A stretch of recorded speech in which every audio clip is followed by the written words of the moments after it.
సింహాలలో ఆడసింహం అందం ఏముందండి? శివంగి గాంధీ కాదు అందం, మగసింహానిది అందం. అసలు లోకంలో నేను మన్నింపబడిదను గాక అందం మగవాడిదే. లోకంలో చూడండి, నేను అన్నానని కాదు, ఎక్కడికక్కడే ధర్మం సుమండి. నేను ఎక్కడ ఎలా మాట్లాడాలో అలాగే చెప్తాను. కోడి పుంజు అందమా, కోడి పెట్ట అందమా? కోడి పుంజే అందం. దాని ఈకలు, అది దాని జూలు, దాని మెడ, దాని పరుగు, దాని టీవీ, దాని దర్పం, అది నిలబడితే.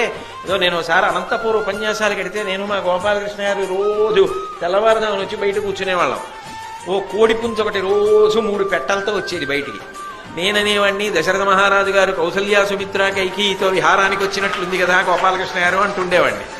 అలాగా అది టీవీగా 3 పెట్టల్ని వెంట పెట్టుకుని తిరుగుతుండే. పెట్టే పుంజు పుంజే, దాని అందం వేరు. ఈ మాట నేను అన్నప్పుడు మన్నింపబడదను కాక. నేను ఒక సత్యాన్ని చెప్తున్నానని మీరు అంగీకరించాలి. నేను అన్ని విషయాల్లో, అందరి విషయంలో నేను ఈ మాట